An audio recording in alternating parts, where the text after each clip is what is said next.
Inversions. An inversion is an element on a roller coaster with a banking of over 135 degrees. These can range from a simple loop or cobra roll to some crazy inversions that make you turn your head and think, how is it even possible? Similarly, some inversions such as the loop or zero-G roll are very common on many looping roller coasters, but other ones such as the dog tongue on Six Flags Great America's Max Force is very strange, along with many others on other unique coasters. In today's video, I'm going to be ranking my top 5 favorite different types of inversions. These will not be specific inversions on rides, but instead like a genre of inversions, such as a zero-G roll or cobra roll, as I said before. Starting off at our number 5 spot is an inversion that I don't think most people would agree with to put on their lists. For me, it would have to be the dive loop. For most people, a dive loop is just a sort of average element, but for me, it feels really cool to flip up to the side and then dive back down to the ground, especially on the RMC Raptor coasters such as Wonder Woman Flight of Courage at Six Flags Magic Mountain or Railblazer at California's Great America. These dive loops go up into the air and then snap you down to the side, which is really intense and whippy and somehow delivers ejector airtime, which is really weird for an inversion of this type. Also, other dive loops, such as the ones on B&Ms, are also very intense and kind of weird because it starts out like a corkscrew and then goes into the second half of a loop, which I really like. Number 4 is the inverted corkscrew.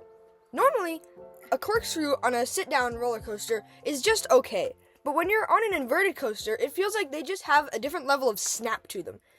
I'm specifically talking about the ones on B&M's inverted coasters because these ones seem to be especially intense. For this element, you rise up into the first part of a corkscrew, which is normally what you do on a normal ride. On a normal ride that is on top of the track, you would just continue to rotate through the corkscrew. But on the inverted ones, you do a very harsh snap right at the top, which then kind of dives you back down to the ground. I think this is really unique for a ride because on a ride full of normal loops and zero-G rolls, having such a whippy corkscrew feels super out of place, but I really like it.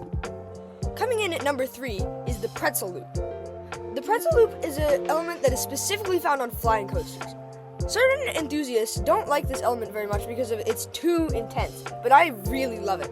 So, this ride can only be found on flying coasters because of the unique seating situation. For this element, you rise up and then dive down head first into a 360-degree reverse loop, kind of. Like, imagine if instead of pulling up for a loop, you dove down. This creates an insanely intense feeling, unlike anything else in any other ride type. Coming in at number 2 is zero-G rolls.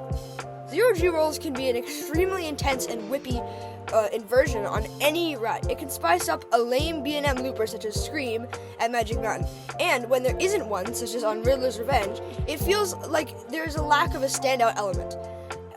It really makes for an amazing experience when you start from a 0-degree angle and go up into a camelback hill, but you do a 360-degree twist in the middle of it. It feels like a crazy out-of-body experience to be lifted up either to receive 0-Gs or negative Gs, which is really insane to feel on your body. Finally, at the number 1 spot, we have 0-G stalls. A 0-G stall is similar to a 0-G roll, except instead of twisting 360 degrees, you twist 180 degrees, stall out upside down, and then retwist the way you came back in. These elements just feel crazy, because hang time is one of my favorite sensations on a roller coaster, and there are not that many elements that can make you feel that, but the zero-G stall is one of my favorites. Some ones that stand out to me are the one on West Coast Racers because of the dueling aspect, and speaking of dueling, the one on Twisted Colossus is insane. That Top Gun stall makes you feel like you're hanging there for seconds over the other train, which you actually are. It just feels crazy. I think it's really fun because, especially on the RMC ones, you just have a perfect synchronization of 0-Gs as you're upside down, and you just feel like the world stops for a second while you are there. Well, that's all for my list of the top 5 inversions, in my opinion. Well, thanks for watching, and I hope to see you back next time. Goodbye.